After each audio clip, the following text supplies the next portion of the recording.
Hi, I'm Stacey Hand, and I work with the Bridge Alzheimer's and Dementia Resource Center. And part of my role is to help people understand what's happening with families and persons who are living with dementia. So today we're going to talk just a little bit about what that's like, both generally and for people here in the Shreveport-Bossier community, Northwest Louisiana. In your roles, which are various, I know from the wide range of people who are joining us for this conversation, you see lots of different kinds of dementia over the course of your career. And so I want to just give us a brief overview of some of the most common types of dementia that you may see in your practice, whatever that is. Obviously, the one that we hear about the most is Alzheimer's disease, and we deal with Alzheimer's disease in two very different forms. One is early onset, which has a very different disease arc than a later onset Alzheimer's disease. But we are understanding more and more that Alzheimer's is on a spectrum, and not everybody experiences Alzheimer's disease in the same way. Some people have a very quick disease arc. Other people have a much longer. Some people stay in the same place for many, many years. And the reason that it's important to understand that is that there's no reason to make somebody feel that the end of their practical existence is close because they have a diagnosis. Some people function very well in the same place for a long time with Alzheimer's disease and may not have experienced a decline significantly until very close to death. So I say that just to keep people from drawing immediate conclusions about what Alzheimer's disease is going to mean for a person when they have that diagnosis. We also see dementia as a Lewy body disease, which Dr. Disbrow will talk to y'all a little bit more about later today. There's a different neurological damage process going on in that. We see some different kinds of symptoms with people with Lewy body, but the social and caregiving aspects of that can be very much the same as long as we sort of understand the difference in the symptoms. People suffer from vascular dementia, especially people who suffered either small or large strokes. Some people that have a long history of heart disease, high blood pressure, high cholesterol may suffer from vascular dementia. We can also somewhat diagnose these by some of the scans and other behavioral traits, but we'll talk a little bit more about that later. Frontotemporal dementia tends to show up earlier. But we're seeing that more and more now. I think probably not because it occurs more and more, but because we more readily identify it. So we see a lot more cases of frontotemporal lobe dementia, or we diagnose it a lot more than we used to 25 years ago. There's also Parkinsonian dementia. Many people with Parkinson's develop a dementia well into their disease process, but not all. But we do sometimes see that. One that's been more in the news lately is chronic traumatic encephalopathy. We hear about that because of the NFL players who have been diagnosed with it. It is a difficult diagnosis because it cannot be accurately diagnosed until autopsy, but they're working on that. A lot of the money that former NFL players are raising is going toward an earlier diagnosis so that there can be more interventions that are provided for them. But for anybody, not just professional sports players, if they have a history of head trauma, that can certainly be something that we can look at. Traumatic brain injury, sometimes we see very specific brain injuries that happen when somebody has a blow to the head at some point. Sometimes a traumatic brain injury can happen when somebody's very young and you may deal with dementia-like symptoms from a very early age, or it could be a fall later in life, but that's something that we also look for. Something that is not discussed enough, I don't think, is a psychosocial form of dementia that is often triggered by the avalanche of losses that people begin to suffer late in life. And as opposed to it being as much of a physiological problem, it is more a subconscious withdrawal from the difficulties of life. And we will talk about that a little bit later in the presentation. We also have to always be aware that many people can be diagnosed with mixed dementias. There can be more than one of these dementias going on at one time. And so we need to not always put all of our eggs in one basket and focus on that. We need to be aware that more than one process can be going on with people at a time. And we're going to talk a little bit about mild cognitive impairment as opposed to the normal losses that we suffer as we age, the brain processing losses. I want to spend a little bit of time talking about normal cognitive aging versus mild cognitive impairment, because I think frequently people are diagnosed with mild cognitive impairment as an explanation for some changes in their behavior and processing that may just be a part of normal aging. So normal aging is going to cause all of the processes in our brain, well, let me back up. Let me say many of the processes in our brain to slow down. It is not a disease process. There is not neurological damage happening. It is just a gradual slowing down of how our body functions. We can't run as fast at age 80 as we could at age 28.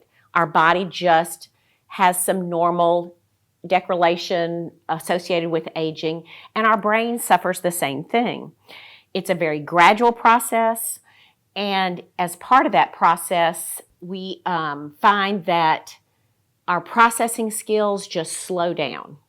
And that doesn't mean we don't process as well. It just means that we process more slowly.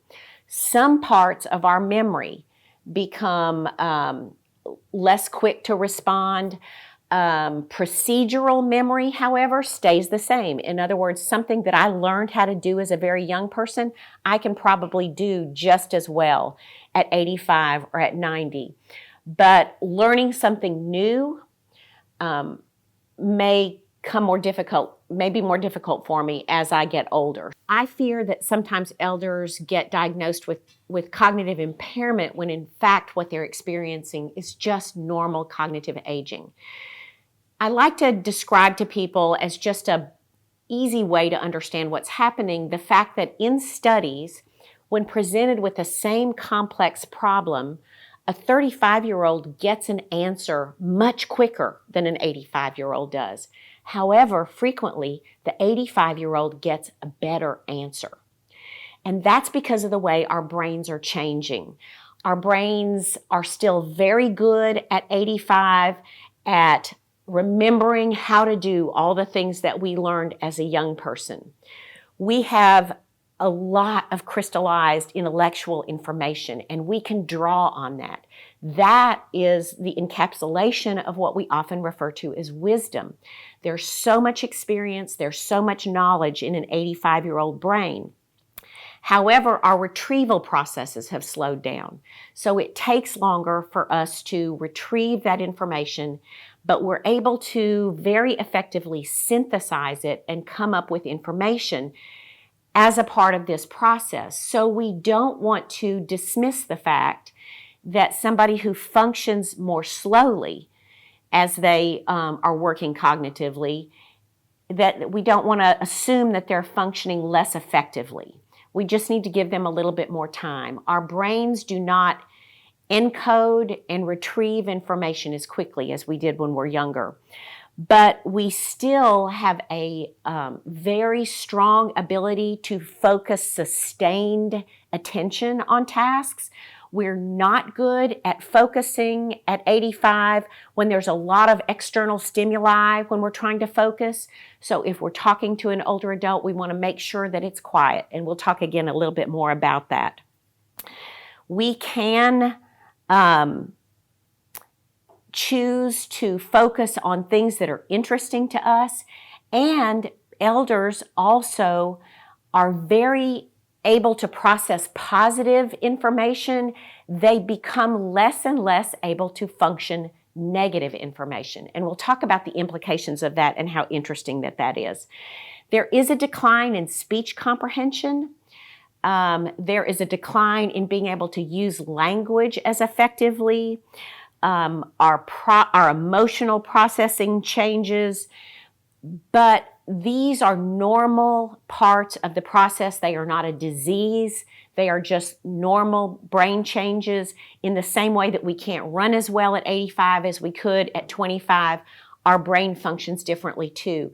But I never want for us to make the assumption that because somebody is processing more slowly or that they're struggling a little bit to process, that their ability to process cannot be just as effective. And we need to keep that in mind as we work with elders.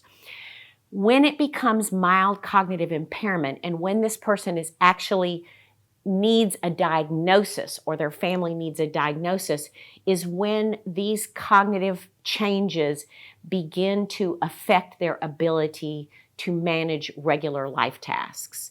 And so that's what we're looking for. And sometimes when we see people that are processing things more slowly, we get a little bit anxious to give a diagnosis to that, but that is not necessary for a lot of older adults. It only becomes necessary when it begins to interfere in their ability to manage their daily living.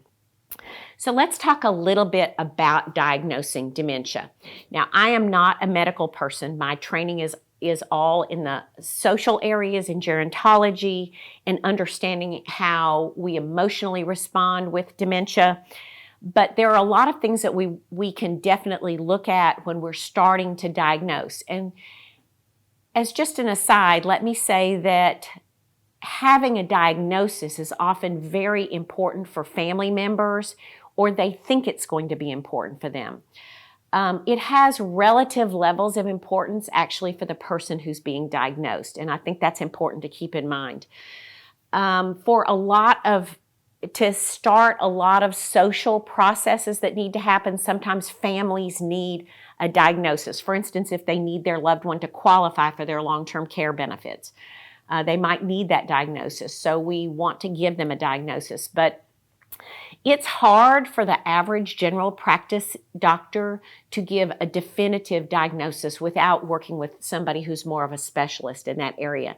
And so what we find are a lot of general practice doctors will just say Alzheimer's disease, not because they've specifically diagnosed Alzheimer's disease, but because they know that there's a set of assumptions about function that goes along with that diagnosis, and that people will understand what needs to happen next or what might be happening next. And so they use Alzheimer's as a diagnosis when that may not always be the case. And sometimes when we get farther into the disease process, we may find clues that help us understand what's happening a little bit more specifically, but it's usually a starting place for a lot of physicians.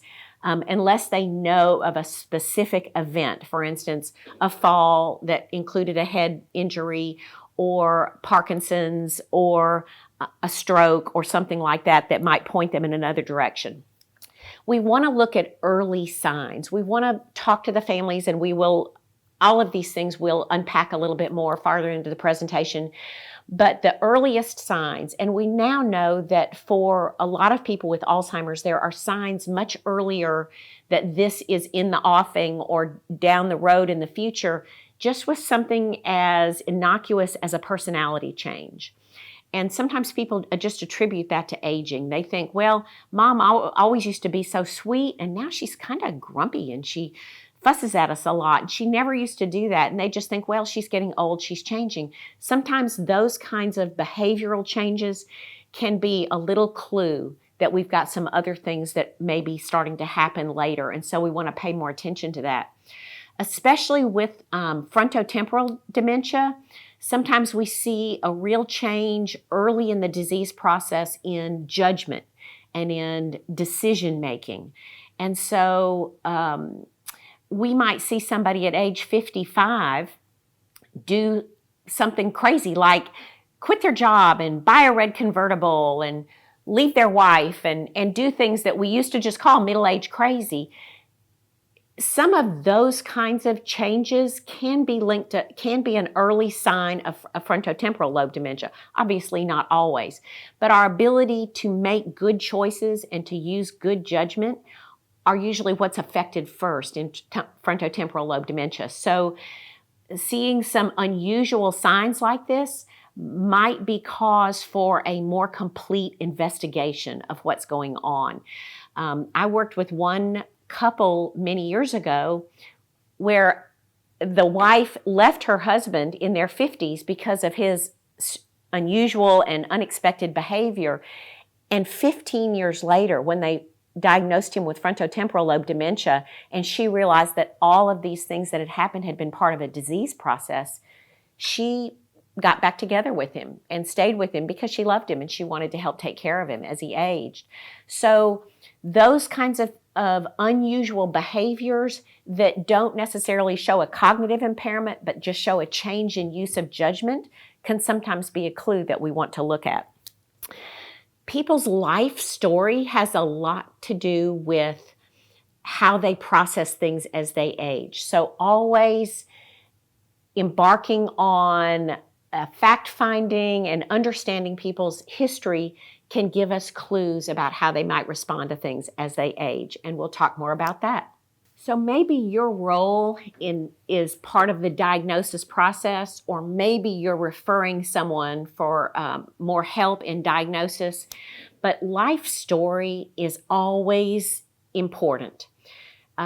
What the sports that they played, any traumas they may have experienced. When we work with people who are veterans, obviously we need to know about any combat history that could have had effect. You know, back in World War II, people were diagnosed with shell shock all the time. Well, we know now that for many of them, it was not only a deeply traumatic psychological experience, but it was a concussive experience to their brains in many cases, and it's important for us to know that when they're 90. If people have had traumatic things that happened to them, for instance, if they saw a terrible accident, if they suffered a miscarriage early in life, if they were a victim of assault, if they had a spouse who was alcoholic, if the kinds of psychological and physical traumas that happen to us through the course of our lives affect how our brains function. So knowing someone's life story, and sometimes that means talking to them, sometimes that means talking to family members, can give us important clues when we're diagnosing dementia. Obviously, health history, series of strokes, series of high blood pressure. We know now that diabetes is a significant factor for Alzheimer's disease, and so a history of diabetes or other issues related to pancreatic or thyroid function are all important for us to know as part of their health history. What medications are they taking? In what strengths? In what combinations? How long have they been taking those medications? Those are all part of our fact-finding process. If you have access, or if you can order scans, or if you have access to scans that have been previously done, these can all provide information. We also look at posture. We look at gaits. We look at the way people move in space, the way they hold their body. This gives us clues to brain function and what might be happening for them. We watch how their eyes move. We watch how they focus. There's research being done here in Shreveport now in discovering a type of glasses where the glass records eye movements and helps us make diagnoses. The way that we process speech, the way that we use speech, the way that we substitute words for each other, these also give clues to brain function. And mental health history is important in diagnosing dementia. Sometimes someone with a history of mental health issues is diagnosed as having a dementia when actually it might just be a shift in how some of their mental health symptoms are manifesting. I've assessed a number of people over the years for dementia and looked at their behaviors, which really looked more like schizophrenia or looked more like a bipolar disorder. And then when asking the family members, how long have you been observing these behavioral changes? And they say, oh, well, she's always been like that. This is important for us to know. So we always need to know if they've had any history of mental health issues or what their behaviors have been throughout their life. We always want to start always our beginning place is in looking at potentially reversible factors. And that usually starts with what medications they're taking. I have seen people go from almost vegetative and completely non-mobile to up driving a tractor again just because the medications were changed. So always start there. And I say that as if that's easy. It's not easy. It takes someone with good skills and good experience to really be able to analyze and retitrate how people should be taking medications. But if somebody is taking more than 2 or 3 medications, and even if it's just 2 or 3, you definitely want to look at that. So many older adults are taking 7, 10, 12 medications. They come to their doctor's appointments with Ziploc bags full of medications. This has a factor on people's mental processing and physiological processing, and it can different kinds of medications can build up in our systems as we age because we don't metabolize them as quickly. So a dosage that we have been taking for many years and has never been an issue for us can, as we age, begin to become toxic in our bodies if we're taking it more often than we need to because our bodies are metabolizing it more slowly. So it's always good to address these issues at the very beginning.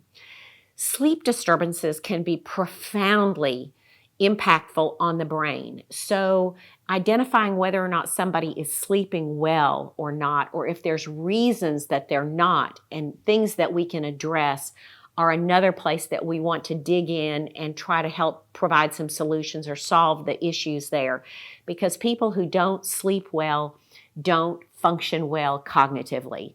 And that applies to people of every age. So it's always something that we want to look at. We also want to look at potential infections. You know, it's well known in a nursing home setting or an assisted living setting, if someone's behavior changes dramatically in a brief period of time, that it's often a urinary tract infection. And this is very common. So we always want to look at that. We want to look at any potential low-grade, long-term infection, because over the years, many people with urinary tract infections have been treated quickly with a broad-spectrum antibiotic without doing a culture. Some of them are not responding well to antibiotics anymore, and they just keep a low-grade infection. So we want to be aware that that could be a potential factor. A significant life change, I think probably most of y'all are familiar with a scenario where someone is moved from their house to an assisted living or from their home to a nursing home, and suddenly their behavior changes. Some sort of a significant life change. I see it often if an elder, 75, 80, 85 years old, unexpectedly or tragically loses an adult child. Sometimes the pain and the grief just makes their brain sort of shut down in some areas. They just can't process things like they used to because the trauma is so impactful for them. But there are lots of different kinds of life changes that can provide that. So it's always important to ask those kinds of questions. Poor nutrition can contribute to improper brain function, and that's always something we want to look at if somebody's aging in place or living at home and is older. We know now that isolation is perhaps the biggest predictor of dementia. So if we see an older adult who's living at home and whose cognitive function seems to be declining rapidly and who has only the same interactions over and over, that's something that we can address and that we want to address with a lot of energy, because we can avoid this person's potential decline by finding ways for them to engage more with other people. So we want to be aggressive in helping people that are isolated, because we can actually slow down the process or perhaps even arrest it if we can change their environment. And we'll also talk a little bit about that a little bit later as we talk about living options or residential options. But I also want to just come back and mention comorbidities again.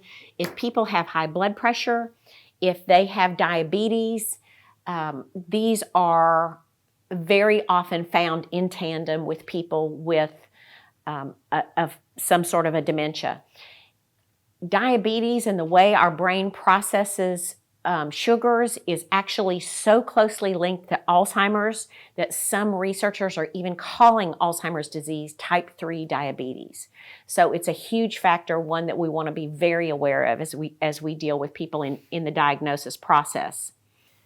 So the next thing we're going to do is watch a video done by Dr. Megan Harris. She is a local neurologist who is also affiliated with LSU, and she does a lot of diagnosis of people with dementia and other neurological issues, and she is going to tell us a little bit about how she goes through her information gathering and diagnosis process.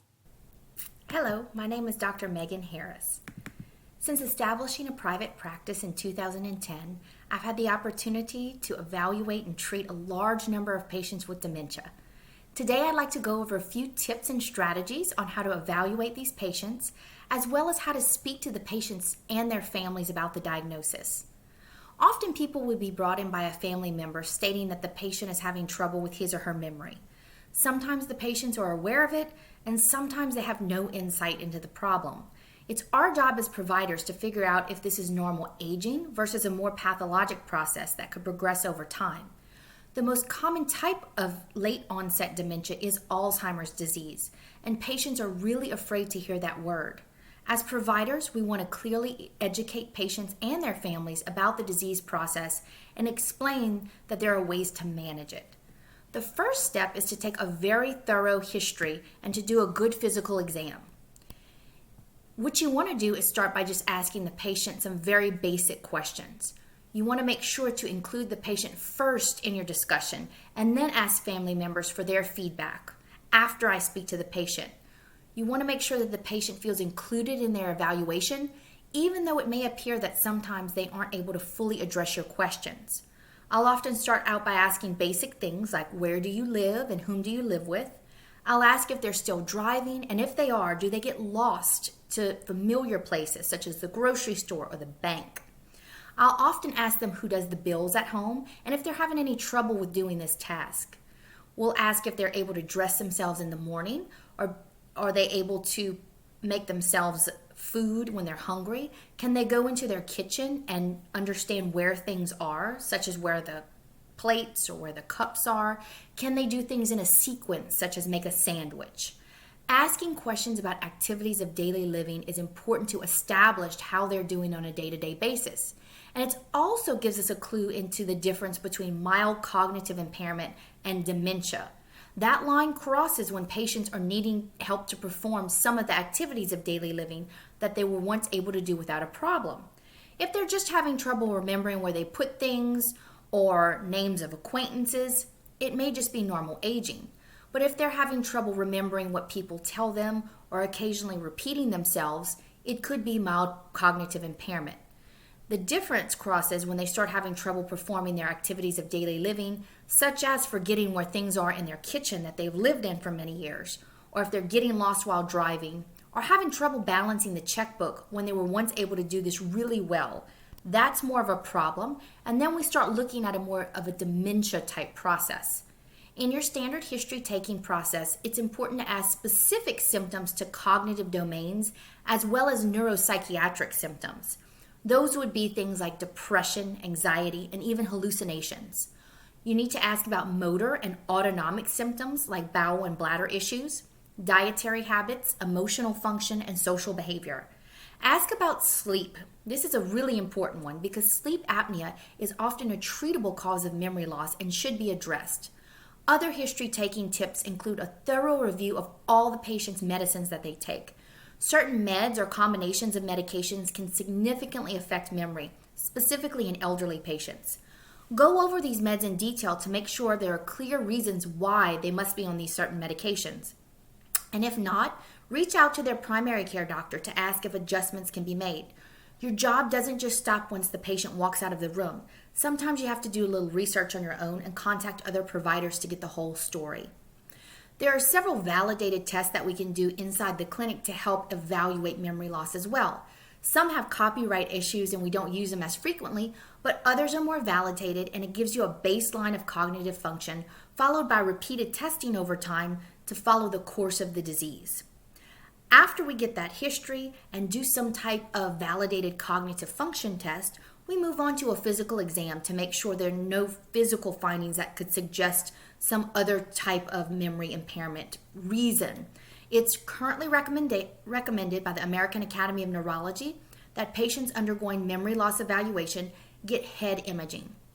I personally order an MRI of the brain without contrast as a screening tool to make sure there are no structural causes. If there's something suspicious, we can often have the patients go back for a contrast, but I'll also obtain basic lab work as well as thyroid functions, a vitamin B12 and folate level, and RPR testing as basic tests.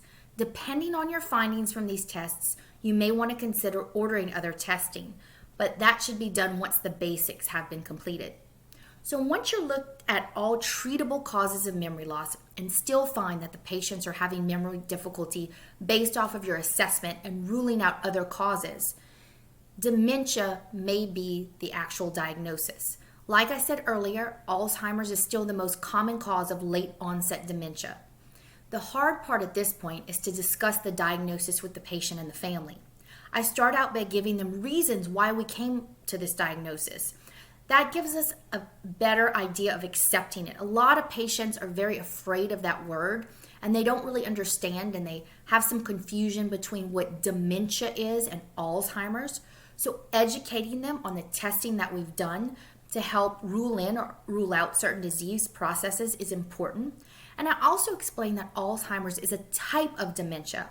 As there are several other types that go way beyond the scope of this presentation, we do want to let patients know that it's a type of dementia, and unfortunately at this point we don't have a cure for it, but we do have strategies to help both the patients and the caregivers as time goes on.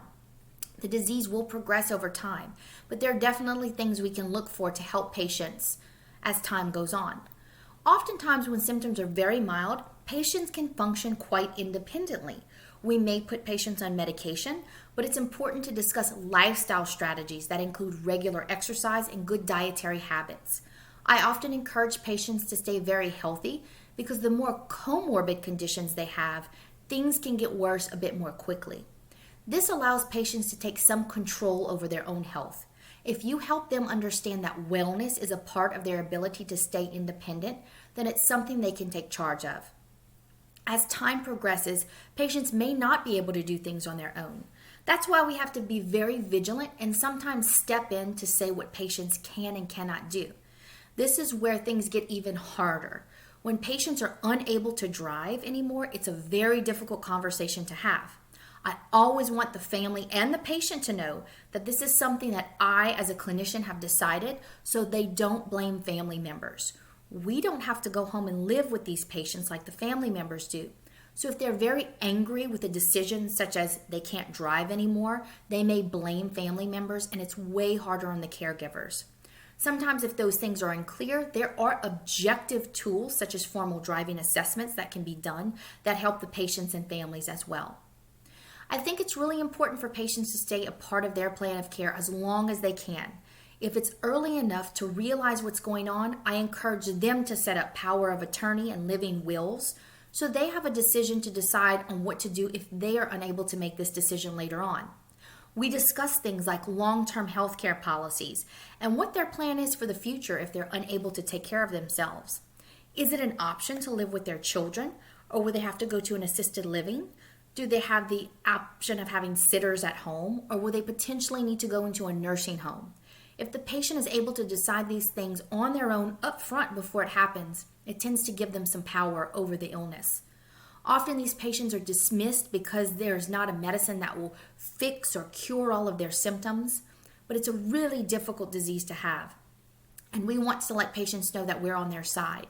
You want to be available when questions pop up, specifically if neuropsychiatric symptoms pop up, such as hallucinations.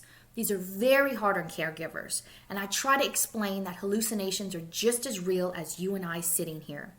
Oftentimes, it's very difficult to convince the patient that they're not real.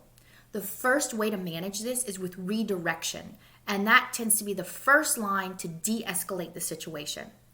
The second strategy is to keep patients on a really good schedule. They should try to stay up during the day when it's light and go to bed in the dark when it's evening.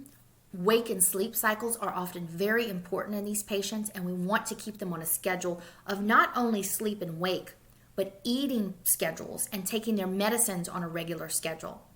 If these strategies do not reduce the patient's neuropsychiatric symptoms, there are medicines that can be used. And I always have the discussion with the caregiver that we want to find a balance between a medication that's helpful without over-sedating or over-medicating a patient.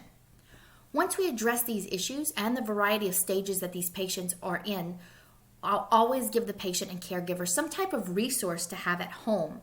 So when it's after hours and the clinic's closed and the caregivers are really needing something to be able to look at or look up, we want them to have the proper resources. So there are wonderful websites, including the Alzheimer's organization, as well as a wonderful resource book that the community provides and updates every year. There's a list of sitters and homes, elder attorneys, physicians, and online resources that can help both the patient and the caregivers cope with this disease much better. Alzheimer's can be a terribly debilitating disease for both the patient and their families.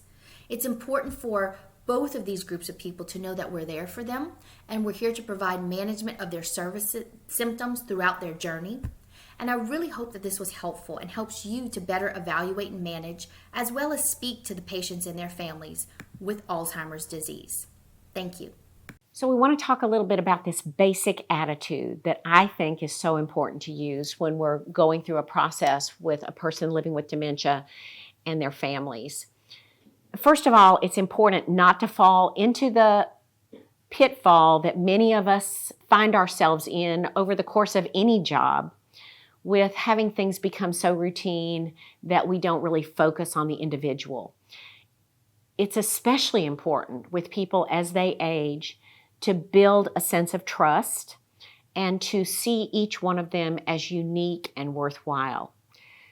People who have lived a long life have a great deal of wisdom.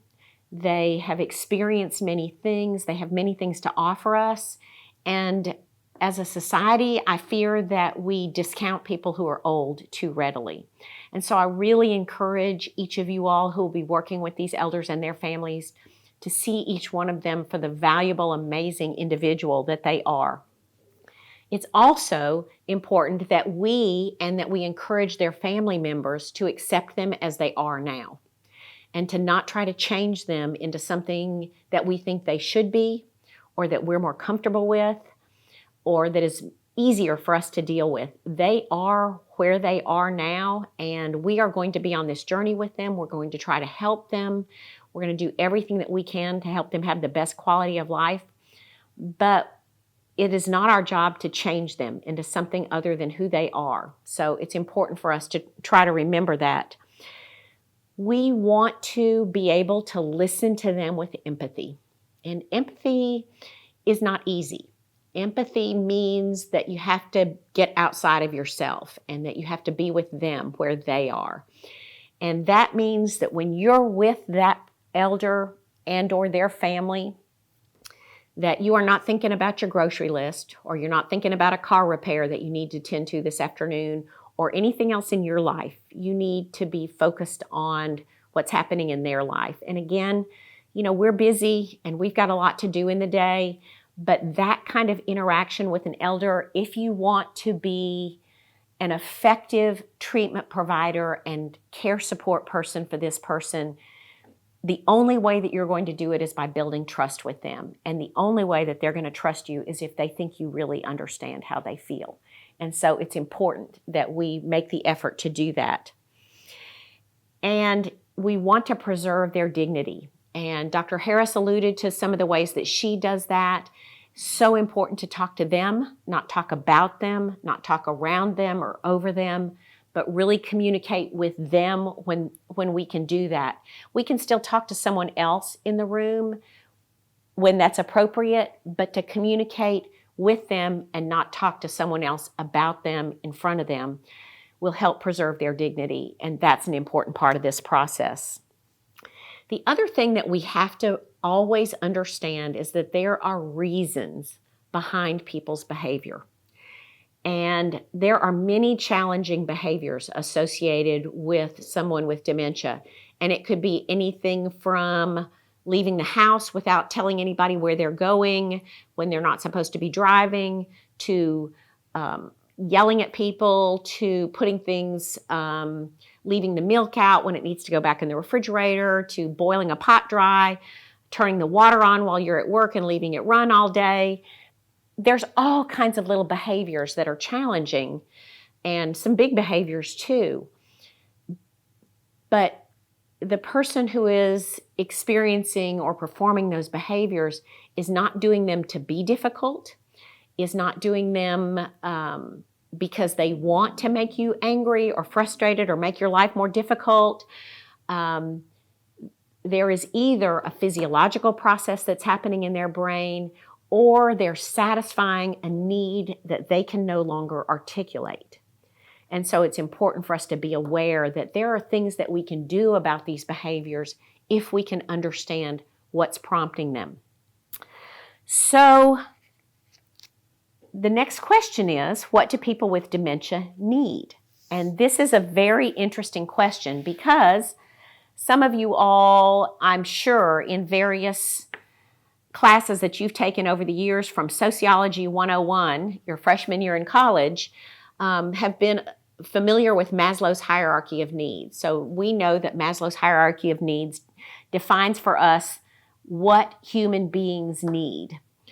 And the answer to what people with dementia need is the same things that the rest of us need. They have all the same needs that we have. They have physiological needs that need to be met. They have social and emotional needs that need to be met. They need to feel safe and protected, and they need to be fed, and they need to be loved and included and feel like they belong. They need to feel that they're contributing and are productive and are valued, and they need to do things that feed their own souls, is the way I describe that, but make us feel like we are fully who we are, whether they have dementia or not. But they can frequently not identify that they have these needs or articulate these needs.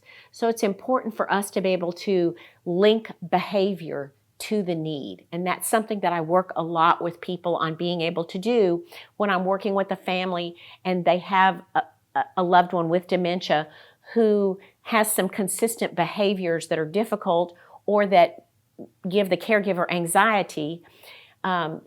Sometimes, for instance, a caregiver might be very upset that this person with dementia seems to be very sad a lot. And so we'll help the caregiver identify where the sadness comes from and how they can help, and how they can understand that process for their loved one. So we have a variety of things that are going on with elders that require us to have a different way of communicating with them. We know that they have suffered physiological losses that require us to interact differently with them. We also need to understand the social and psychological losses that they've experienced. They have experienced this huge avalanche of losses where they've lost their position in the community, their roles in life, their dominance or centrality to the family. They don't get near as much sensory stimulation as they used to because their hearing and vision may be reduced, their mobility may be reduced.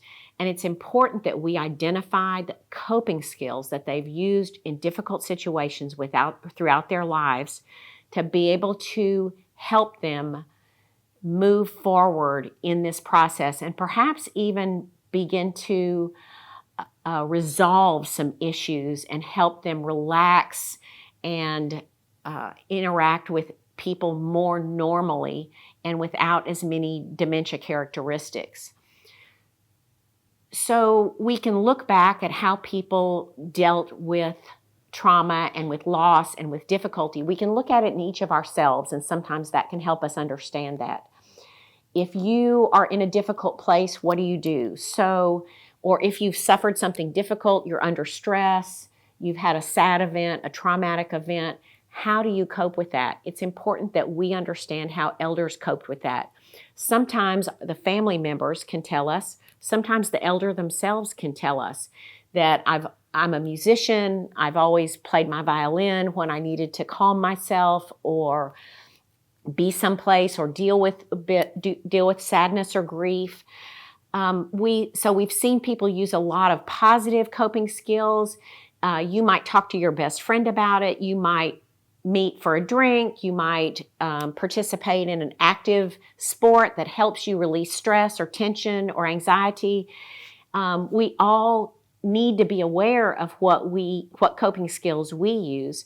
There are also some negative coping skills that people may have been using over the years, and this is important for us to know. For many people who suffered traumas early in life back in the 30s and the 40s and the 50s, alcohol became a real way of dealing with their issues because counseling wasn't offered or therapy wasn't available.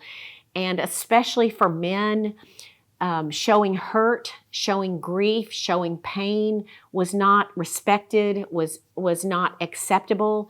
And so for men, they sometimes drank too much to deal with their pain, or the acceptable emotion for men was often anger, because it's manly to be angry, but it's not manly to cry. And so for a lot of older men that are dealing with dementia, their children may say, oh, well, I never saw them being sad about this. They were just mad a lot. And that may have profoundly impacted their relationship with their children. We need to understand how people coped. And sometimes people can tell us, sometimes I can ask somebody with dementia, when times were hard for you, what did you do? And so many times with older adults, they'll say, well, I just got up and went back to work the next day, or I did what I had to do. And then I know that they have a lot of pain, a lifetime of the difficult things in life that have been pushed down deep because they didn't know how to deal with it any other way. Every now and then you do encounter somebody who says, I took a long walk. That's where I found my peace, or I got down on my knees and I prayed. And I had faith that God would get me through. Not one of these is right or wrong, but it's people's individual ways of dealing. And so, in fact, if I talk to somebody who's showing symptoms of dementia and they are able to tell me about these really good healing coping skills that they've used throughout their lives, I'm going to look in a different direction for the cause of their dementia than I would look for somebody who told me that they never dealt with pain, because I know that there's a lot of pain in there that as they age somehow still needs to be dealt with. And so we're going to talk about that, and I'm going to look in a little bit different way. But we know that as things get really tough as people age, and, we've all heard that. I think Irma Bombeck said it, that old age isn't for sissies. It's a joke, but it's really, and it's great to have a sense of humor about that. But in reality, aging is hard. Our bodies don't feel the same. They don't function the same. We aren't valued in the community as much. We aren't able to do the things that we enjoy as much. We get other diseases that are associated with aging, and getting old is hard, and our friends die and our families die, and we can't drive to go to our meetings at night anymore. We just become more and more marginalized, and we can't hear what's going on. We can't enjoy reading maybe like we used to. All of those losses are profoundly impactful for older adults, and sometimes they just can't cope with it. And if they don't have good coping skills that they've developed over a lifetime of difficulty, dementia can become a way to escape from the pain that they're suffering or the reality that is unacceptable to them. And as a result, we see dementia-type behaviors in somebody that may not really have any actual physical damage to their brain. So, as professionals, what are our goals in working with this elder with dementia or working with the family? Always, in my role, always, and I think with each one of you all too, that you'll be focused on maintaining that elder's dignity. We want them to be healthy physically and emotionally as they can be. So each one of you all that are listening to that are maybe more focused on one than another, but both of them need both. For somebody to be physically healthy as an older adult, we have to deal with some of the things that are happening to them cognitively and emotionally as well. If somebody is dealing with emotional and dementia issues, it's going to affect their physical health. So we can't really look at either one of those aspects of this older adult with in isolation. We need to keep them communicating with us. The less that they communicate, the less we can help them. And we can only keep them communicating with us if they trust us and if they think we get it. And that means if we really listen and if we're able to have empathy. We want to guide they and their families to the resources and the support services that they need. And we are going to talk a little bit more about how we can do that. And we have got to take good care of the caregiver. This person with dementia absolutely relies on the caregiver, and frequently caregivers, because of the stress of that caregiving role, will get sick and or die before the person that they're taking care of. So we need to be focused on taking care of them too. We have to use some special skills in communicating with people who have dementia. And these are not things that we normally use necessarily in our interactions with other people that we're diagnosing or working with. There are physical things that happen as people age that make our interactions with them change. For instance, they lose their ability to hear as well frequently. Hearing loss is often associated with the development of dementia because people that can't hear don't get as much stimuli in their brain to the auditory part of their brain, and so that brain functions less and less and just becomes less skilled at processing auditory information. So when we're dealing with somebody who doesn't see well, who doesn't hear as well, whose short-term memory is not as good, who has been sick a lot, who doesn't get out as much, these kinds of losses as they come with aging, we need to be aware of that so that we communicate differently with that person. Some of the other losses that this person is probably experiencing are social and psychological. They are losing their friends and the people that could relate to the things that they could relate to, who thought the same way that they did, who perceived things in the same way with the same frameworks. They're becoming more and more isolated as friends and family members die. They don't have a job anymore, so they don't have a reason to get out. Maybe they're not comfortable driving at night, so they don't go to their club meetings as much anymore. They've lost the role that they have in life that keeps them engaged. And as we've discussed earlier, that isolation can predict some loss of brain function. A lot of people experience the loss of status or feeling respected.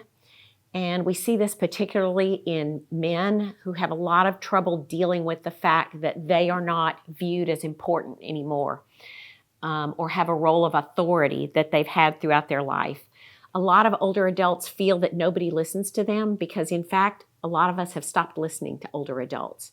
So their perception can be accurate, but not feeling heard can really help people stop feeling the need to try to communicate.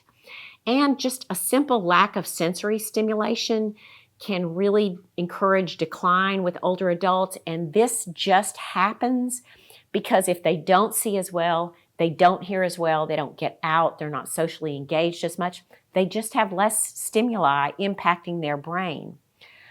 All of these losses are profound for older adults. They affect them very deeply. And finding our empathy for that is really important for us. And identifying how this person is coping with that is a really important first step in our process as we're gathering information. When somebody begins to really change personality-wise, become angry if they were sweet, or become sweet or passive, and passive if they were always very argumentative and strong and forceful in their demeanor, seeing these significant changes, or somebody that develops a lot of fears, or even somebody that starts to refer to people that they loved who were part of their past as if they're part of their current life, can give us some clues that this person is having trouble dealing with what we refer to as this avalanche of losses.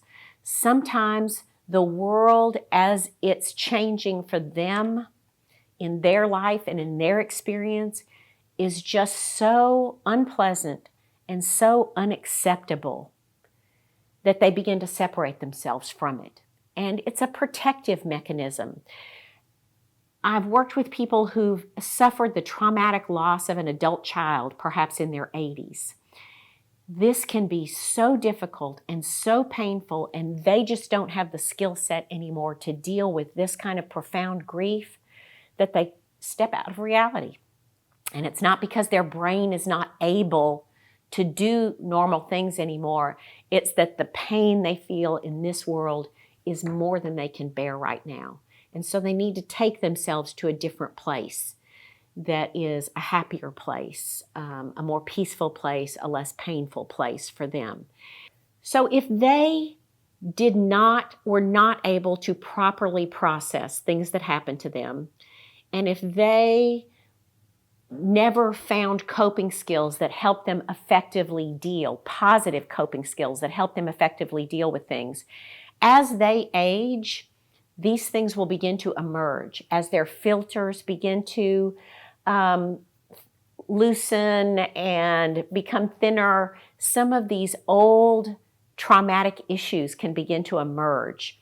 And that's something that's a very interesting part of dealing with people with dementia, to help them process some of the emotions that they still need to process. But we have got to be able to find some empathy for people.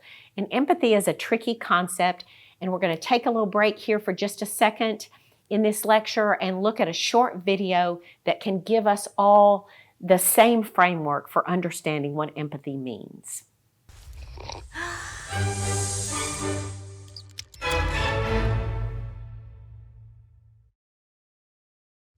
So what is empathy, and why is it very different than sympathy?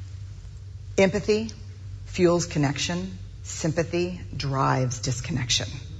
Empathy, it's very interesting. Teresa Wiseman is a nursing scholar who studied professions, very diverse professions where empathy is relevant, and came up with 4 qualities of empathy.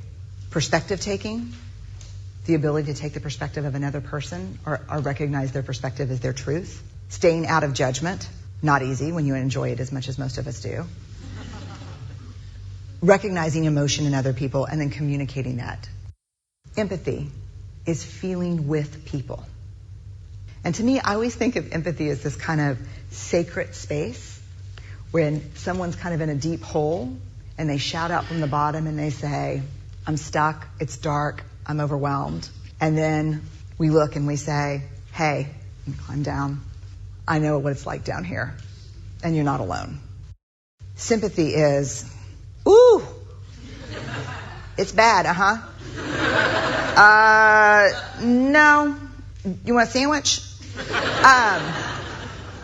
Empathy is a choice, and it's a vulnerable choice, because in order to connect with you, I have to connect with something in myself that knows that feeling. Rarely, if ever, does an empathic response begin with at least. And we do it all the time.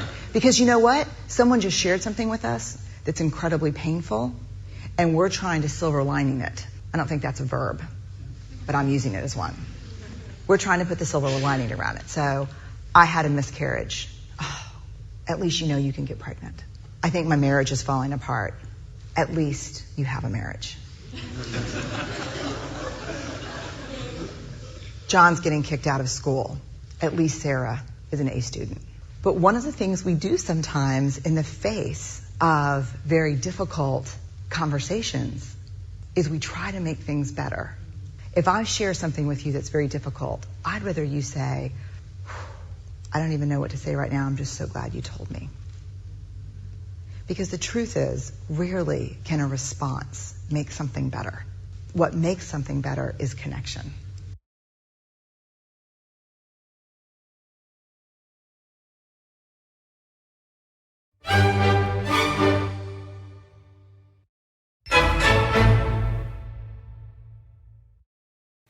So most of you probably know, either from your professional career or your personal life, that a lot of the conversations you need to have around dementia with an elder or a family member are hard to have. These are tough conversations to have. And so we're going to just quickly go over some things that can be helpful for us in broaching some hard topics. My rules are that you need to start having the conversations really early. The longer you wait, the harder it is. The earliest conversations that you start having about how to respond to someone when they have dementia, in my opinion, should start before anybody's ever exhibited signs of dementia. In other words, we all need to be talking about it now. The conversation is so much easier and so much less emotional if we talk about a difficult topic like dementia before it's actually a looming part of our lives. So let's start talking about dementia and aging every now and then with our family members, what that would look like for us, what we would want. And if we've waited until somebody is already an older adult, or if we've waited until somebody's already showing some symptoms that we think are precursors to dementia or a cognitive decline, then we need to immediately start having conversations about some of the tough topics. And some of those tough topics are money and healthcare and how they want to live and who's going to help the person that's going to be taking care of them or who's going to take care of them. And my rules for having those hard conversations are that we need to talk about it regularly.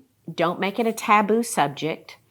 When we're, as a practitioner in your role dealing with an older adult in whatever framework that might be, talk about cognitive health. Talk about how they envision their life unfolding as they get older. Talk about whether or not they have financial arrangements in place to take care of them. Talk about where they want to live and who they want to take care of them. And if it makes them very uncomfortable, back off, but don't give up. The next time, bring it up again a little bit. We've got to be patient. We have to be persistent. We have to not sound like we're trying to boss them around or back them into a corner. We need to just sound interested and concerned because we are, right? It's very tempting for the adult children of somebody with dementia to be very anxious about the changes that they see and want to step in and take control and start making decisions and start changing things. And that's the wrong way to approach somebody who's starting to struggle with cognitive losses. They will feel very threatened, get very defensive, and they will use that law of physics. For every action, there's an equal and opposite reaction. And if you push, they're going to push back. So we cannot push. And we can't judge. To say to somebody, well, Mom, you know that you're forgetting things and you're getting lost a lot. We have to do something. That approach is never going to work with an elder. And so we want to not judge them. We want to try to help them through these next decisions that they need to make. And the way that they can trust us in this process is for us to identify their goals. And we need to ask that specific question. What are your goals? Do you want to live as long as possible? Do you want, or is it more important for you to be independent for as long as you can? Sometimes those tracks are not parallel. So what is important to them? Find out if being in their yard is the most important thing for them, being able to be in this garden that they've taken care of for 40 years, then what we want to do is help them realize that goal. And if they know that we understand what their goals are and that we are focused on helping them achieve their goals, then we have a level of trust there and they're going to work with us and help us do things that will be beneficial to them. We always fight the battle between safety versus autonomy. And this is an important battle to fight. And the first time Mom falls going down the steps to her house, her kids or her grandkids may want to say, or even her spouse, you can't live here anymore where you have these steps. This is too dangerous for you. The next time you fall, you're going to get hurt. And we need to make a change now. You can't live here any longer. Well, That's because we're really worried about her safety, right? And that's a valid concern. But maybe the most important thing to her is her autonomy. I want to be in charge of my decisions. I want to stay in my own home. This is what's important to me. Now, unless mom has advanced, severe dementia, she still has the capacity to choose to take some risk in her life. Now, we all take risks every day, do we not? We make the choice to do things that have risk involved every single day. And just because they're 75 or 85 years old doesn't mean that they shouldn't have the right to choose some risk as a part of their day-to-day life. And so sometimes that means that those of us who love them or those of us who are charged with their care need to take a step back and say, their autonomy is worth more to them than their safety. And sometimes that's true, and we need to be willing to respect that choice that they're making. So you've got to use appropriate communication skills with these older adults. And we have watched this little video on empathy, and we have a little bit of a working knowledge now of what empathy is if it wasn't something that we were already comfortable with. But that's not the only tool that we can use, and there are some other things that are very common depending on the environment that you're working with older adults in or that you're working with someone with dementia in. I would try to avoid confrontation. Reminding somebody that they have made mistakes in the past is not usually the way to get them to cooperate with you. Confronting them that they're incorrect in their facts or analysis is also not going to be beneficial. It's important for all of us to be grown up enough to not have to be right and to let this elder feel in control of the information that they're using. So I may be flying in the face of your social work text or some other text or information that you've read over the last few years, but I'm going to tell you that reality orientation is not a good way to work with people with dementia anymore. And probably most of the materials that you all are seeing now that come through your study guides or across your desk are telling you this. So if we're going to help a lady that wants to get out because she needs to go meet her children every afternoon, and sometimes she may not even know why she needs to get out every afternoon, but something internal is telling her that there's someplace she needs to be in the afternoons, sometimes redirecting or diverting is just the only tool that people have at their disposal that they can use quickly. And they are, as I mentioned, relatively benign, but they are not going to actually help her. And her behavior is going to continue until we identify the need that's prompting it. So if someone said to her, you know what? I think they're fixing hot chocolate down here at the other end of the hall. Let's walk down this way and we'll have some hot chocolate together. And she'll say, okay, honey, I'll come with you and we can have some hot chocolate. And so you've redirected her or you've diverted her and her anxiety level has dropped and things are okay in that moment, in that place. But that has not relieved the inner anxiety that she's feeling. And so tomorrow she's going to be back in the same place. If we can learn some more advanced skills about how to work with her in those moments and how to address the need that's really prompting those behaviors, we can address that need and help that need diminish so that she can be more peaceful and won't feel that driving urge every afternoon. Reassurance is a tricky one because all of us who are involved in some sort of a caregiving profession, as you all are, have the desire to help people and to help people feel better. But when somebody is dealing with the avalanche of losses and the traumas that they've put away and griefs that they've put away over the years, as they reach this final stage of life, reassuring them when they weep or when they're angry or when they're anxious, wrapping your arms around a crying elder and saying, it's going to be okay, I'm here, it's all right, is what we feel prompted to do. It feels like the right thing. We want to make this person feel better. But if we do that, we're not being empathetic. And if we're empathetic, we feel the pain that they're feeling and we say, it's really scary right now, isn't it? Or it's really sad right now. I feel how sad you are, and this is a hard time.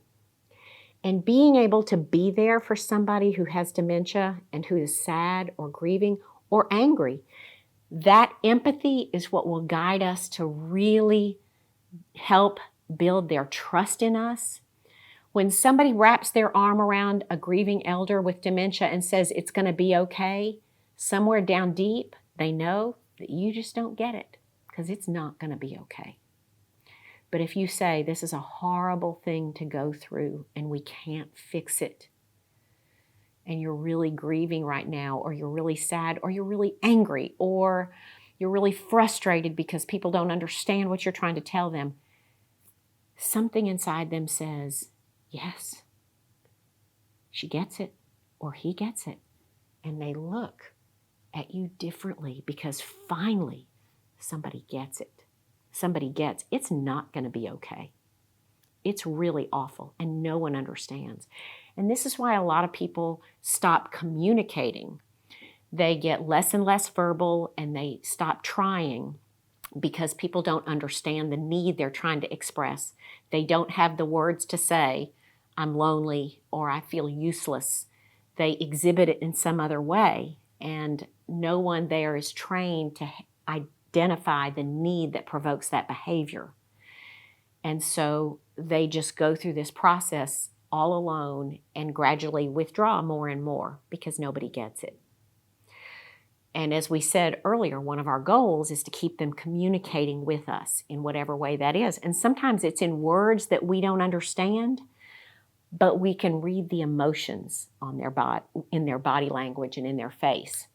One other thing I want to address in using appropriate communication skills is the therapeutic lie. The therapeutic lie was obviously taught as an appropriate intervention or therapy for many years, and I'm afraid perhaps some people are still teaching it. And again, like diversion and redirection, sometimes you just don't have a choice. And if a situation is volatile enough that what you need to do is lie in that moment, maybe you have to. And again, I try not to judge caregivers too, because they've all got their own sets of challenges to deal with as they care for someone with dementia. But when you lie to someone, you destroy their trust. And if a gentleman is mourning his son who died in Vietnam and who says, I have to be here. You have to let me stay in this chair because this is where he's going to be looking for me. He's coming, and if I'm not here, he won't find me. And it's time for this gentleman to go to bed. You know, maybe sometimes at some point you say, well, you know what? He's not coming till tomorrow. So we can get up and go to bed tonight, and you can get back in this chair tomorrow. On some level, maybe at this point the gentleman says, well, okay, and he gets in bed. But on some level, he knows that his son is gone because he was there when they buried him. And once you've crossed over that line, you are not a person that they can trust. And so regardless of having good intentions for lying to someone, it's almost never appropriate to lie. And again, sometimes in a caregiving situation, you just have to, and we get that. But we try to avoid that. So what do? Is it also appropriate to say to that man, sir, don't you remember he was killed in Vietnam? And watch him go, oh, and grieve again over and over every evening for the son that he's waiting for that doesn't come? No, we obviously know that that is not a kind way to treat this person either. But what we do is say, what do you love most about your son? What is most special about your son? Was he the one that came home and took a long walk with you every day? What did you all do together? What did you enjoy doing together? What was he good at? What songs did you sing together? You explore that relationship with his son. That's what he needs. He needs the feeling of being a father, of being in relationship, of having those special times together with somebody that he grieved and probably wasn't able to ever share how much he grieved. And so we go there, we miss his son. We think about this, how wonderful he was as a little kid and how excited he was to serve his country. We feel those feelings. Is that painful? Yes. Is it difficult? Yes. But that's what he really needs, and that's what's going to help him maybe even ultimately let go of his son in a healthy way and grieve his son. And maybe he's going to burst into tears that he never shed. And that's hard for us. It's emotionally draining, but it's also the most thrilling, joyful experience to really help somebody in a profound way. So none of this is easy, right? But you've got some secret weapons in your arsenal. One of the most important is what I call caregiver bullet points, and that is as part of your relationship with a person living with dementia and their caregiver. You need information from the caregiver, correct? You need to know what's happening with their loved one when you're not around to see it happen. You also want to preserve their dignity. So what I always ask caregivers to do is to bring me some bullet points of changes in behavior, things that have been alarming or concerning them. And it needs to be quick, but I usually advise caregivers to keep a journal because that really helps us a lot as we track progress or see things that are happening that are changing. Sometimes even journal entries that they didn't think were important can sometimes be really important later. But I ask them to bring me bullet points, and I always have an opportunity to look at that before I go in. So in other words, they leave it at the front when they come. I have an opportunity to look at their concerns. And so I can bring up different issues with the person who's living with dementia and have an opportunity to explore some of those issues with them without the indignity of their caregiver telling me about the screw-ups they've had in the last month or the things that have been scary for the caregiver. So use your caregiver bullet points. They're a really good tool. And the person living with dementia need never know that you're referring to information, and the caregiver can help maintain that respectful, dignified, loving relationship with the person that they're caring for. Use the tools of observation and calibration. Whenever I come into a room with someone with dementia, I never say much right off the bat. If it's possible, I try to come into the room unnoticed at first and just watch. If I need to come in and introduce myself quickly, I do it. I introduce myself and then I sit quietly a little bit, or I may just ask the person with dementia to tell me a little bit about what's going on with them. But I really watch their bodies. There's so much that you can tell about somebody with dementia that they can't tell you just by looking at their face. Whether their brow is furrowed, whether their chin is tight or jutting out, whether their lips are tight. You can look at how they're holding their shoulders. Sometimes people in early stages of dementia tend to be very tight and move quickly. And as people get farther into dementia and are starting to really let go so much of their reality orientation and living in a little different place, you'll see their body become more fluid and more relaxed and softer. So there are clues that we can pick up just from what we see and observe as we come into that situation. When we're talking to somebody with dementia, we always want to make eye contact. Somebody in early stages can sometimes resist that a little bit. They may try to look away, and you may tell that they're trying to avoid your direct gaze, and that again gives you clues about what's happening with them. But it's really important, and I advise people that I work with that if the person is looking down, to kneel down. You need to get under. Usually if you start communicating with somebody at wherever their eye contact is, gradually it'll restore to a more normal, and you can sit back a little bit in your chair. But if I'm going to be working with somebody who has dementia, I usually always take a little stool with me so that I can sit low for an extended period of time if I need to. So that eye contact is important. Touch is a very powerful tool with people with dementia. And it's important to know that when somebody's in the early stages and are still denying dementia, are confabulating, or in other words, making up stories to explain things that have happened, they are not going to want you to touch them. And so we need to stay out of their personal space. They need control over their personal space. But as people start to drift back and to withdraw a little bit and become less aware of their surroundings, it's really important to touch. And sometimes some people won't make eye contact until you touch.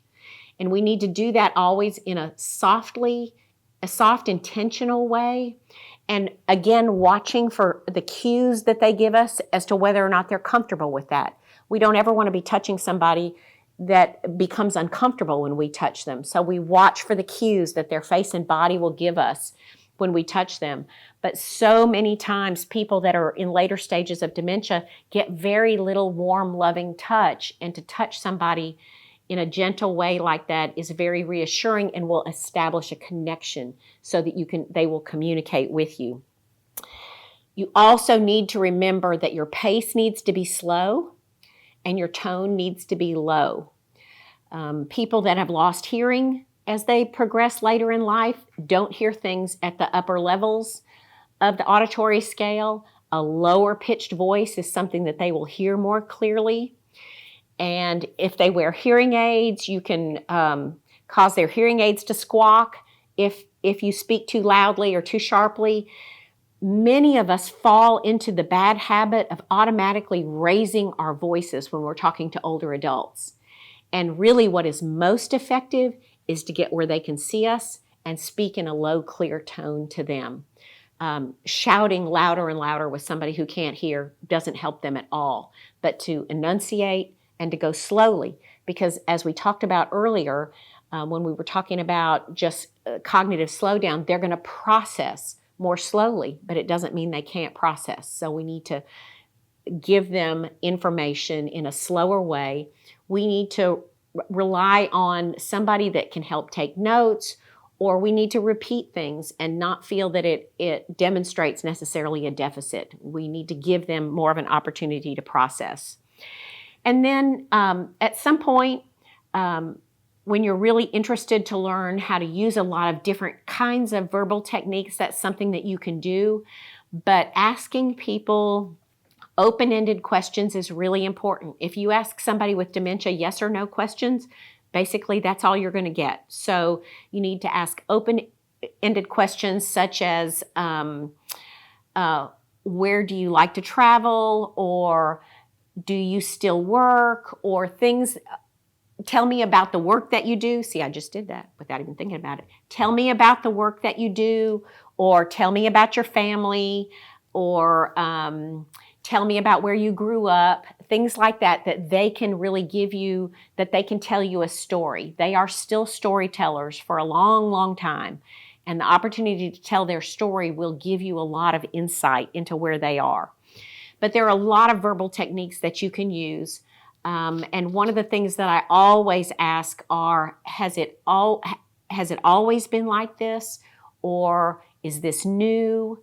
Do you have this problem a lot? These kinds of quantification kinds of things give them an opportunity to answer questions that they might not have language for. We want to kind of leave our diagnosis scenario now and move a little bit into community resources here in Northwest Louisiana. And so we'll focus on that next. So one of the biggest questions facing families with someone with dementia is, how are they going to take care of them? Where are they going to live? What are our options? And there is a lot of confusion about these. So I'm very briefly going to cover them, but there's more information available in handouts if y'all would like it. We also have a resource directory that you can look at that has a lot of this kind of information. But just for your understanding of some of the options that are available, I think it's important to kind of look at the things that are here in Shreveport and Bossier. Of course, staying at home is always an option. And there are many people who think going into the aging process that staying home is the be-all and end-all, and that staying home is what everybody wants. But in fact, it's often not the healthiest choice, and people, depending on their goals, can be more independent longer and exercise more autonomy if they identify some potential community living scenarios that will work for them.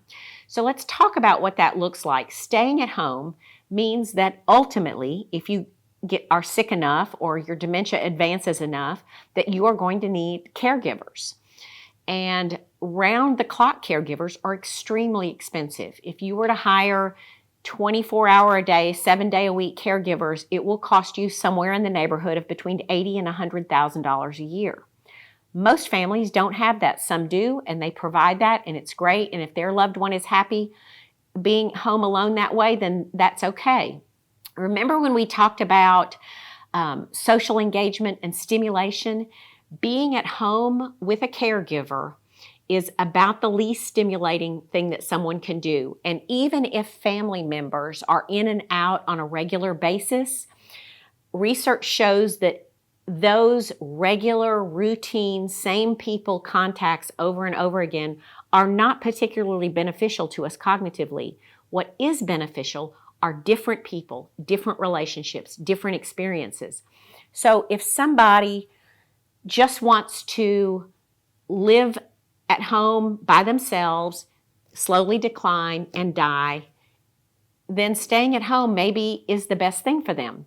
Or if somebody lives at home and they have lots of neighbors who come to see them a lot, maybe they have numerous children from out of state who are in and out and bring their families, and so they've got grandkids in and out.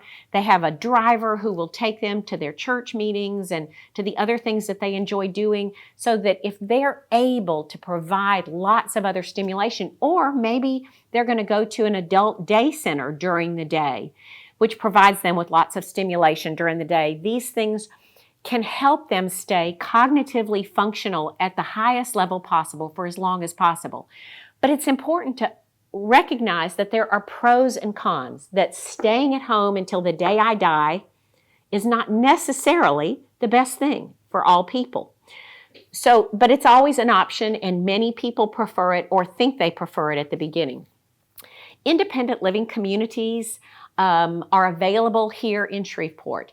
In an independent living community, there are generally apartments or small patio homes where there are a variety of services provided, but everyone living in a relatively small geographic area is older, is at home during the day, and are encountering a lot of the same kinds of challenges that they are, and they meet together, they do things communally, they might eat a meal together every day communally. There might be a bus that takes them to the grocery store every day so they don't have to keep their car. There's transportation to take them to doctor's appointments, and there are activities going on during the day that they can choose to engage in or not. And if they are worried about potentially falling, or if their family members are worried that they might fall and be home alone and nobody will find them, in an independent community, they take care of each other. Both the staff and the other residents get connected to each other, and if somebody doesn't come out for breakfast at the normal time, someone will check on them.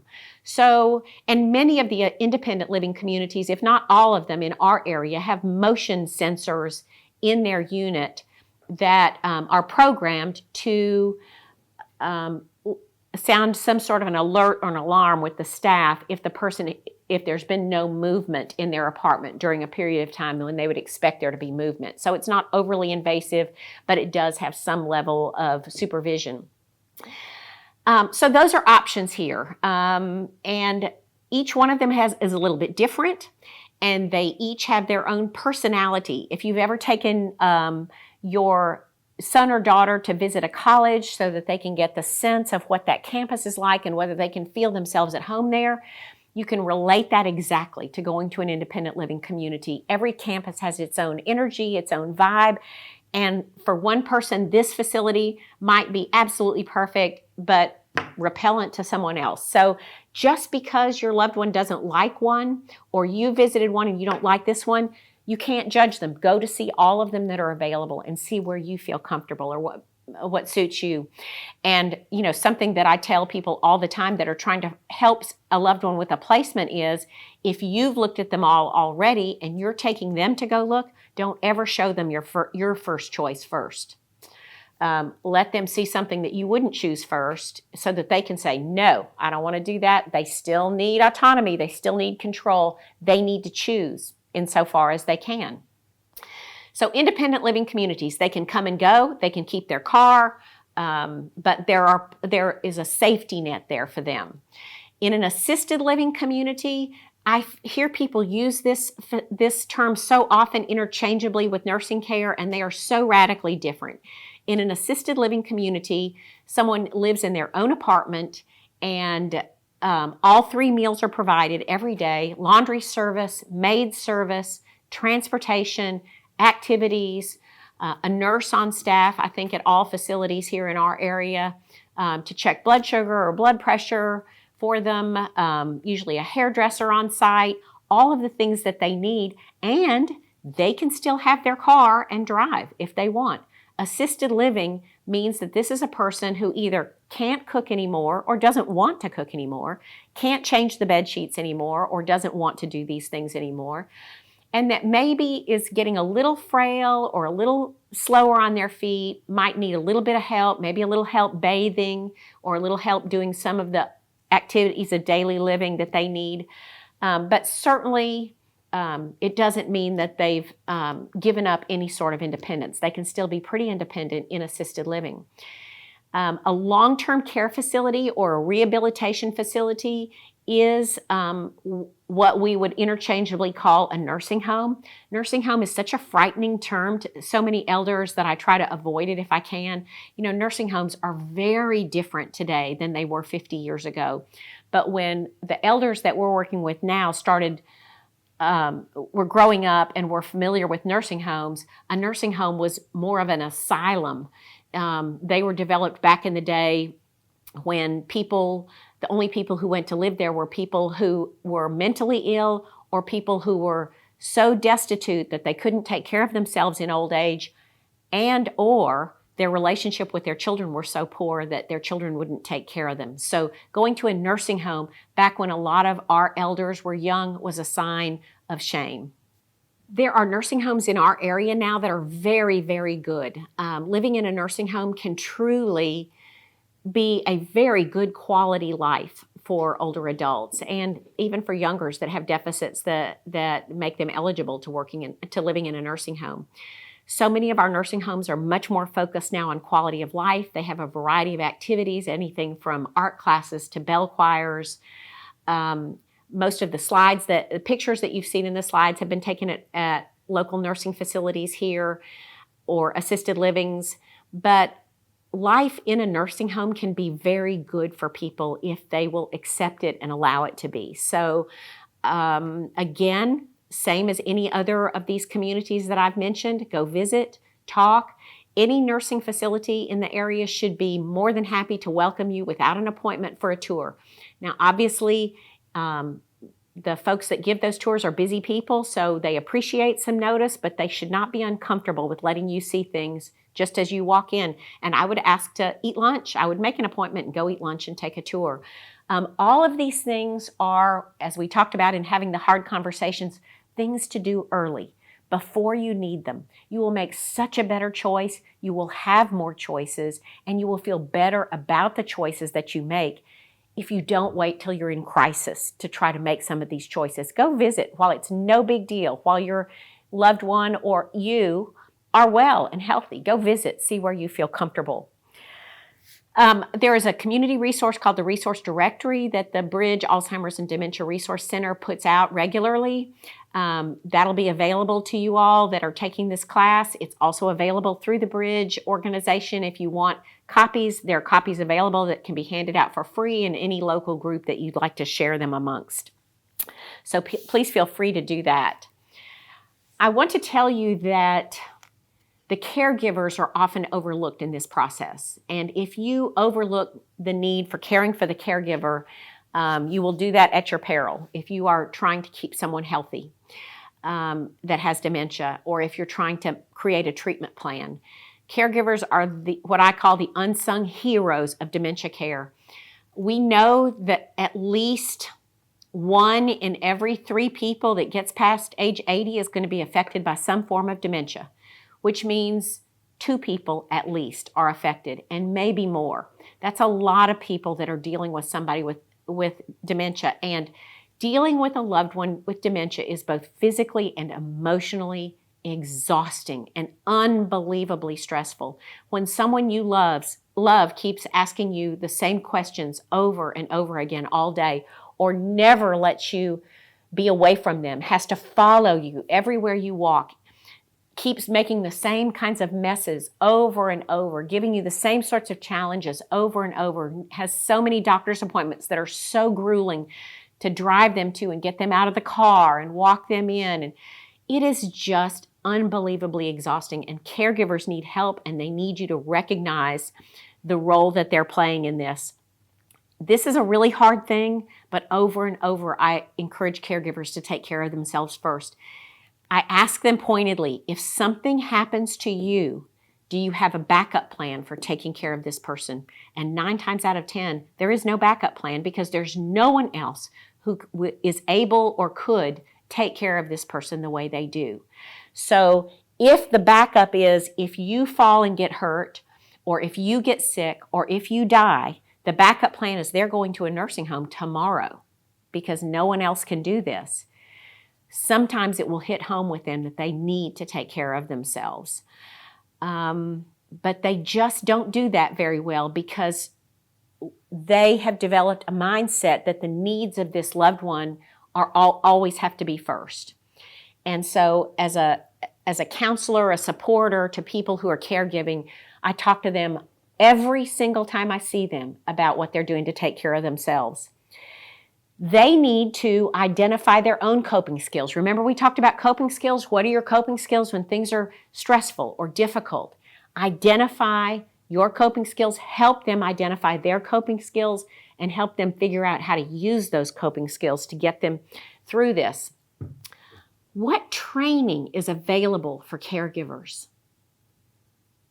The answer is pretty much a big zero.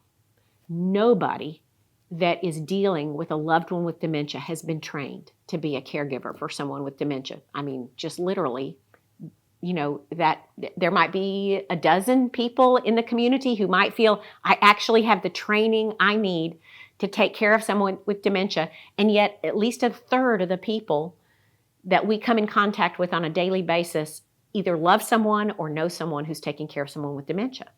So they don't have what they need. So that's important for us to recognize as a community, and will be part of your role going forward, is to help develop the resources that are needed to make caregivers effective and healthy while they're going through this process. They need to each look in their own communities to see who can help. Caregivers need to ask for help. They need to ask for family members. They need to ask for church friends. They need to ask for neighbors. They need to get over the feeling that they can be the hero and do this themselves. It's not healthy. They need to ask the neighbor who's willing to come sit with their loved one for an hour and let them take a walk. Or they need to ask their sibling, their adult sibling, to come and stay for 2 days while they take a weekend with friends. They have got to take care of themselves, and I tell every caregiver to have a list in their pocket, and that can be a literal list in their pocket, or it can be something that's in their brain, of 3 things that someone can help them with, because their friends are going to say to them, I'm so sorry for what you're going through. Let me know if there's anything I can do to help. And they need to have something ready. They need to know exactly what they're going to say. If it's, what would really help me is if you could bring me a casserole every so often. When you make a pot of gumbo, would you please make some extra for us? Or could you come sit for an hour and let me go to Sunday school once a month? They need to know exactly what would help them. Okay, now, so we're all really uncomfortable with that, right? We don't like asking people to help, and we think they don't really want to come do that. But you know what? People really do want to help. How many times have you said it yourself to somebody? Let me know. When someone asks you to help, when they're in a difficult scenario, it's the people that they ask to help are the people that they feel closest to, the people that they feel the strongest connection to. So it's such a compliment when somebody actually asks you to help. They know that you feel like you're part of their village. And so asking them to help is not a burden on them. It makes them feel like they really are connected to you, that you really are in a relationship that matters to them. And we all know, we've been taught all of our entire lives, right, that it's more blessed to give than to receive. And so when you ask somebody to help you, you are giving them a blessing. It will bless them to help you. They are going to feel so good about that. And it's going to motivate them to help you more and to help someone else. So your list of 3 things in your pocket that you can ask somebody to help you with are something that you should have in your literal pocket if you can't remember it, or on the tip of your tongue whenever someone asks. So what do we really need to encourage our caregivers about? They need to be taking care of their own health. They need to be getting good sleep. If they tell you that they're having trouble with sleep, you need to address that with them. I tell caregivers all the time, if something is happening to disturb your sleep, you need to address it. You need to deal with it. They need to get to their own doctors and dentist visits. They need to take vitamins. They need to exercise. They need to get outside. They need time with their friends. They need to go to church if that's important to them. All of those things that are important to each one of us, quality of life, need to not disappear from their lives because they're caregiving. And so many spouses especially have completely put their lives on hold to take care of their loved one with dementia. So as a healthcare provider or a support person in their lives, you really need to identify if they're doing these things for themselves, because otherwise you will lose them early in this battle. And the situation with the person living with dementia is going to multiply overnight when that happens. So please address with caregivers the need for them to take good care of themselves. So rather than this all being alarming and doom and gloom, let's offer the people that we take care of a little bit of hope. We know that there are risk factors for almost all of these kinds of dementias that we've talked about today.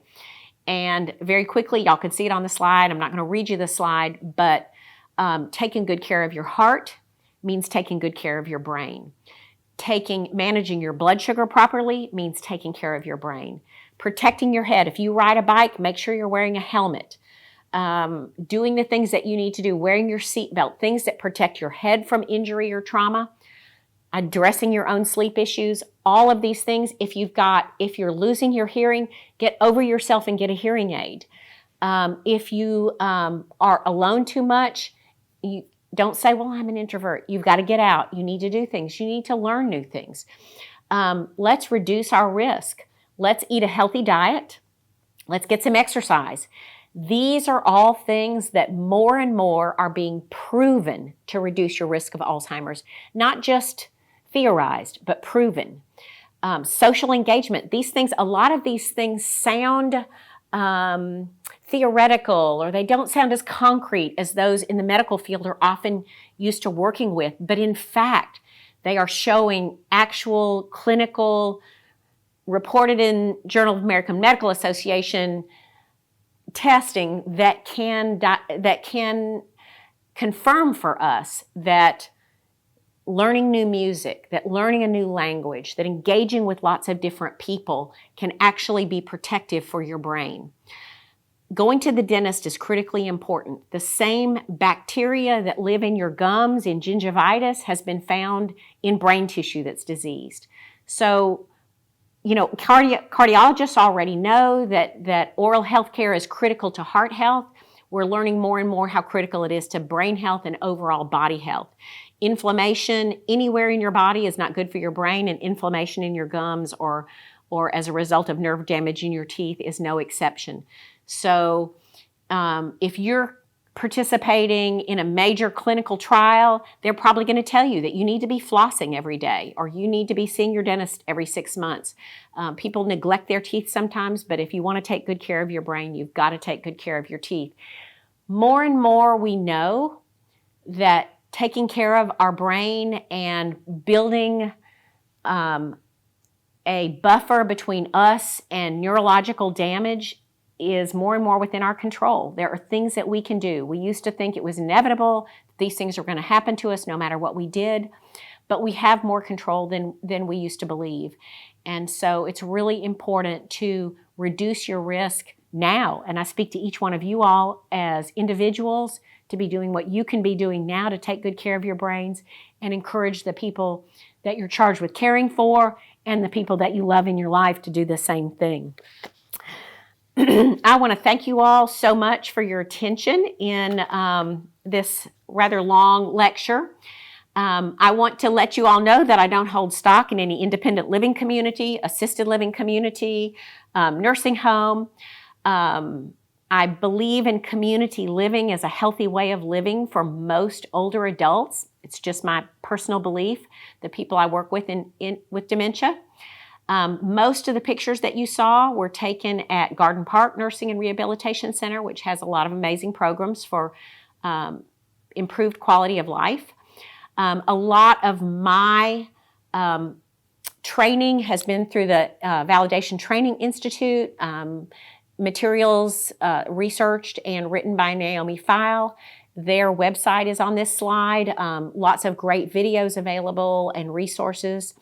And my work in Shreveport-Bossier in the past couple of years has been with the Bridge Alzheimer's and Dementia Resource Center.